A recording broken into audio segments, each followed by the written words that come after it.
Mr. President, I ask unanimous consent that the quorum call in progress be vitiated. Without objection. Mr. President, and ask unanimous consent I be considered recognized as defend morning business for up to 15 minutes. Without objection.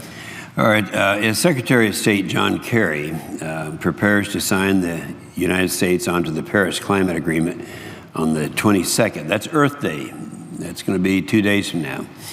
There are lessons from the past international climate agreements, namely the 1997 Kyoto Protocol, that would be remiss if we ignored. Now, let's keep in mind the meeting that they had was the 21st annual meeting.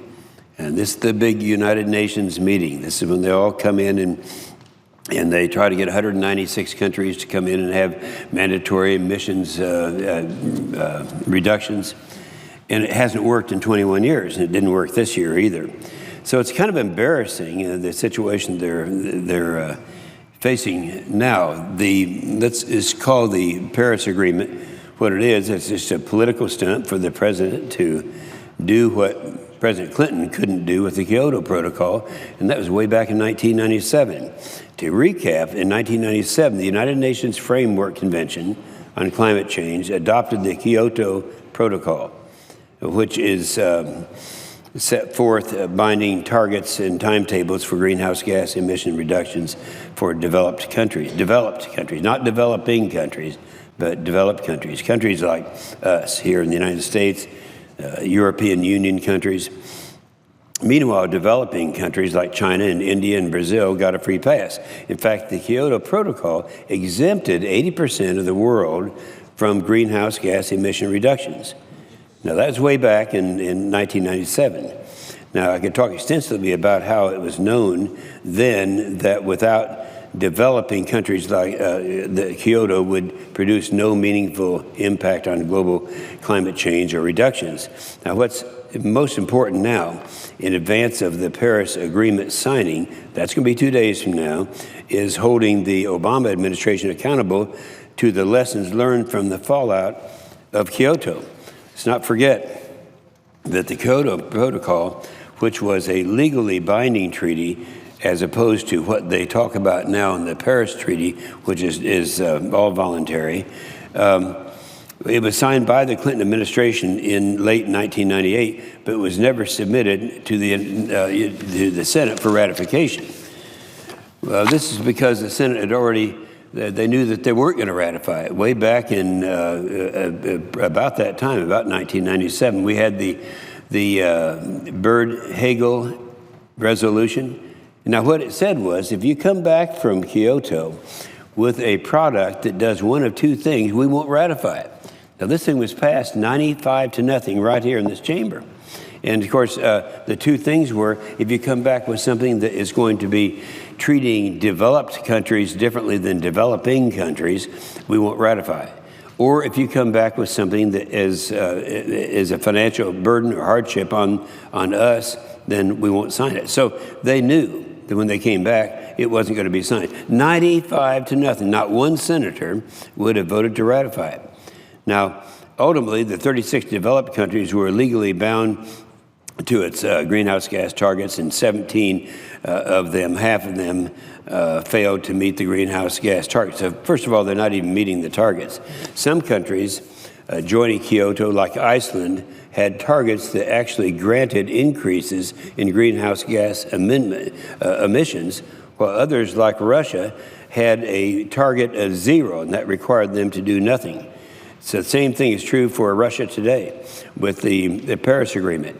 Russia pledged to reduce its carbon emissions by 30%, but made their promise based off emission levels from 1990, not the current emission levels today. So they could actually increase their emissions and still comply with their commitment that they made in Paris.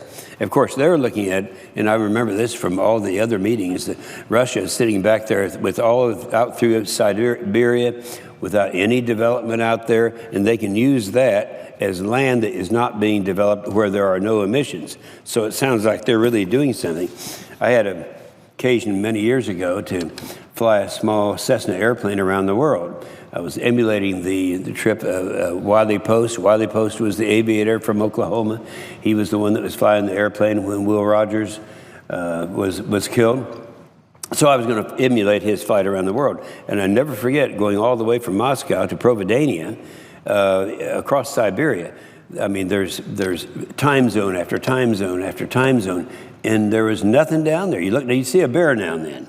No houses, no roads, nothing down there. Well, that's the land that they were using, that Russia has been using to make to give them the advantage that they have. Others, including Japan, the host country for the signing of the Kyoto, significantly missed its greenhouse gas reduction targets, and instead they increased. Now, here's the host country, and they increased their emissions.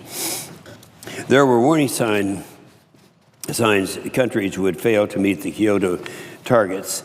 For example, in 2005, the year Kyoto went into force, as then chairman of the EPW committee, that was me, I held hearings on Kyoto where I questioned then the United States senior climate change negotiator, name was Harlan Watson, about the EU countries meeting their targets, the European Union countries.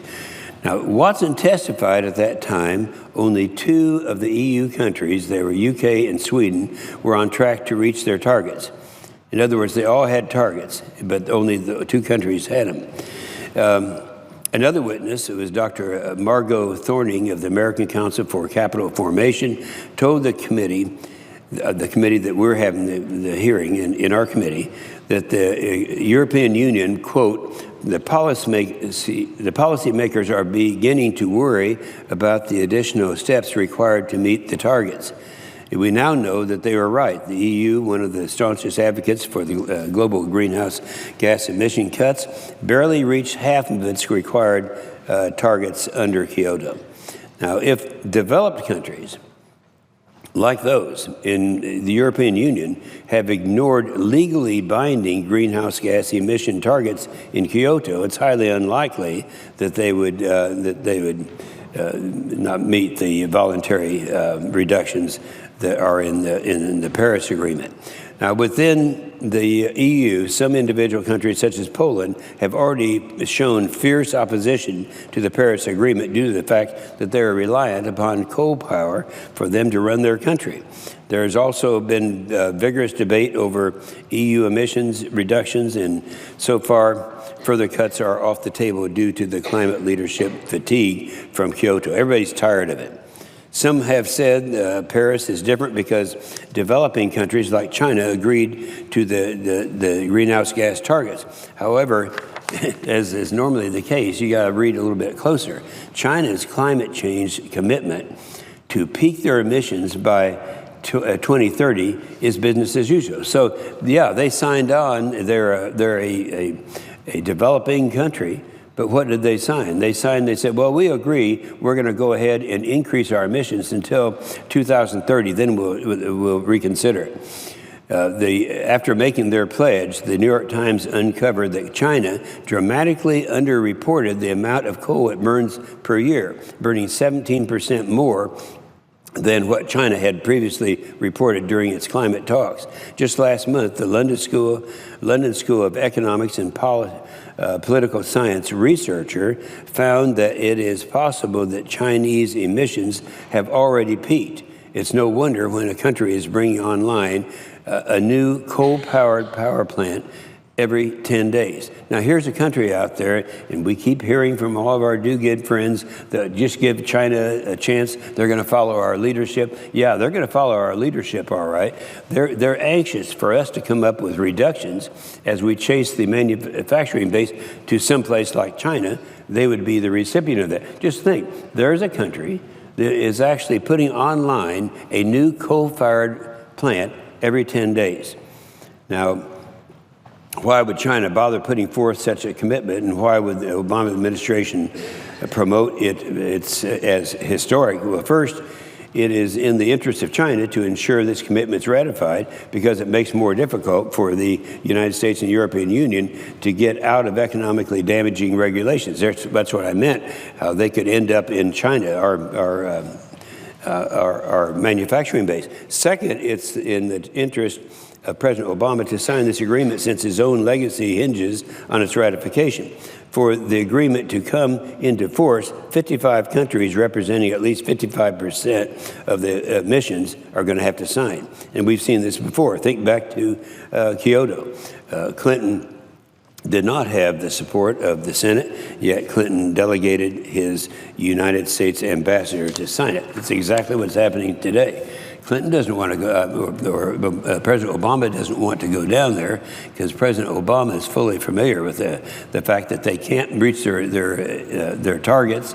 And besides that, we have the United States Supreme Court stepping in saying they can't do it. So the Obama administration should take note of this. History does repeat itself. If Kerry signs the Paris Agreement, which he will, it will be an act in defiance of lessons from the past and in defiance of the best interests of the American people, all while achieving no meaningful impact on global temperatures. Just like Kyoto, countries will not comply. Here at home, the president means to force the United States to achieve a 26 to 28% reduction in greenhouse gases by 2025, and primarily through what he calls his power plan, which is likely to get struck by the courts, and his implementation has already been blocked by the United States Supreme Court.